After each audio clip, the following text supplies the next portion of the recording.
जय हिंद। आइए अब हम लोग पढ़ेंगे अमेंडमेंट बाय स्पेशल मेजोरिटी। हमने पहले ही फर्स्ट इसका जो सिंपल मेजोरिटी था उसमें ही इसका जिक्र किया है कि संवैधानिक संशोधन जो है कि तीन प्रमुख जो है क्लासिफिकेशन किए गए हैं। एक है सिंपल मेजोरिटी, दूसरा जो अभी हम लोग पढ़ेंगे स्पेशल मेजोरिटी, और तीसरा है special majority with the consent of the state. Is that clear?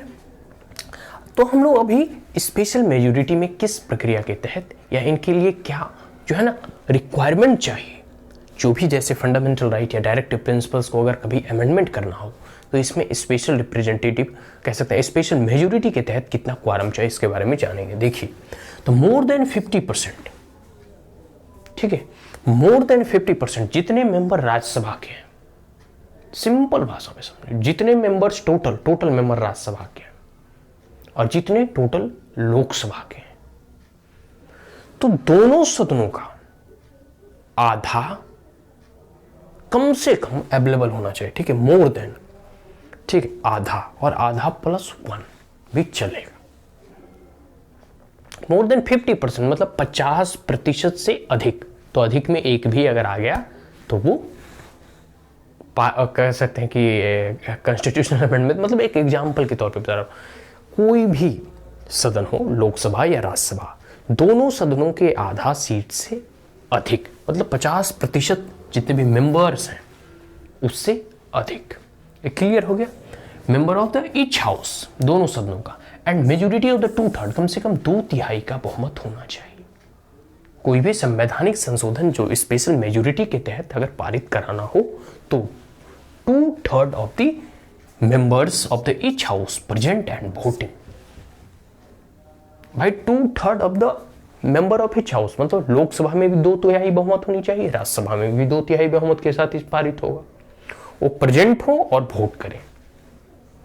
Clear हो गया ये कि स्पेशल मेजोरिटी में कितना क्वारम चाहिए। ठीक है, दूसरा special majority is required only for voting at the third reading stage. इसकी जब थर्ड रीडिंग होती है, देखो बिल जब कोई भी इनिशिएट किया जाता है पार्लियामेंट में, चाहे लोकसभा या राज्यसभा में, तो पहले तो है कि फर्स्ट रीडिंग होती है, उसके बाद सेकेंड रीडिंग होती है, मतलब उस फर्स्ट रीडिंग सेकेंड रीडिंग आते आते तक सारे मेंबर जितने भी उसके क्लाउज बाय क्लाउज हैं उसको डिस्कशन उसका वगैरह करते हैं। अगर कोई पार्लियामेंट्री कमेटी वगैरह को अगर भेजना है तो वो सेंड करते हैं, उसके रिकमेंडेशन आने के बाद फिर जब थर्ड रीडिंग और फाइनल रीडिंग जब होता है उस वक्त जो है इसमें वोटिंग की आवश्यकता होती है, और उस वक्त जो है यह क्वारम जो है वहाँ अवेलेबल होना चाहिए। अगर यह क्वारम अवेलेबल नहीं होगा तो वहाँ बिल पारित ही नहीं होगा।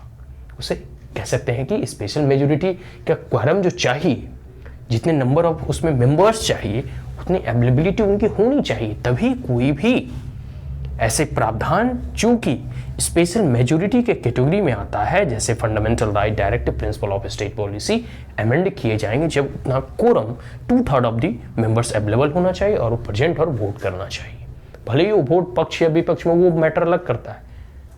अगर जैसे पक्ष में पड़ा तो पारित होगा, विपक्ष में मतलब नो में गया तो वो पारित ही नहीं होगा, बट वो मैटर नहीं करता। लेकिन इतना क्वारम चाहिए, प्रेजेंट एंड वोटिंग 2/3 क्वारम, 2/3 बहुमत चाहिए जब ऐसे संवैधानिक संशोधनों में परिवर्तन लाया जा रहा हो तो।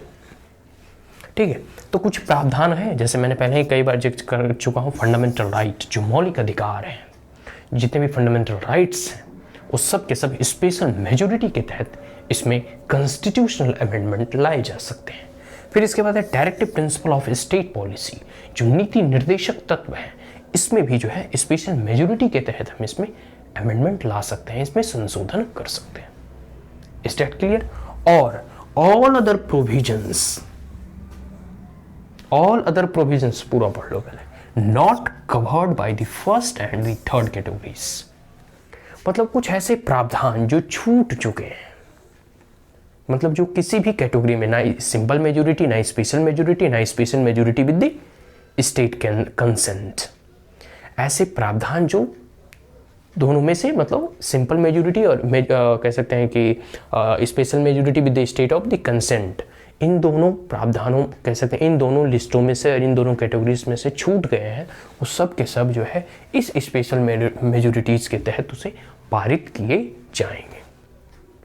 देखिए एक तो था सिंपल मेजोरिटी, ठीक है,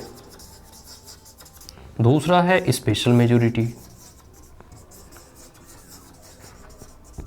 और तीसरा है special majority with state consent. ठीक है, तो जो भी ऐसे प्रोविजन प्रावधान सिंपल मेजोरिटी और special majority with state consent में नहीं इंक्लूड किया गया, या तो इसमें या इसमें कुछ ऐसे प्रावधान मान लो छूट गया, इस परिस्थिति में जो भी शेष बचे रहेंगे वह स्पेशल मेजोरिटी के तहत उसे अमेंड किए जाएंगे, उसे पारित किए जाएंगे। क्लियर हो गया? तो अमेंडमेंट बाय स्पेशल मेजोरिटी, कुछ पॉइंट याद रखना, कहीं अगर एग्जाम वगैरह में लिखना हो तो इसका क्वारम 2/3 चाहिए प्रेजेंट और वोटिंग के समय, 2/3 बहुमत इसको पारित करने के लिए चाहिए। अगला है कुछ एग्जाम्पल फंडामेंटल राइट और डायरेक्टिव प्रिंसिपल, और वैसे प्रावधान जो कि सिंपल मेजोरिटी और special majority with state consent में छूट गया हो, वो तमाम प्रोविजन इसके द्वारा पारित किए जाएंगे। Is that clear? So that's all. अब हम लोग पढ़ेंगे अगला जो इसका वीडियो होगा वो होगा कि special majority with state consent. ठीक है, जितने भी फेडरल स्ट्रक्चर्स हैं उसमें जो है ये प्रावधान का यूज किया जाता है, अगला जो हम लोग पढ़ने जा रहे हैं। ठीक है, is that clear? So that's all. If you are the first time on my channel, then like it, share it, as well as subscribe it. Also press the bell icon. If there were any queries, comments, suggestion, advice, you may comment in the comment box. Thank you once again. Have a great day.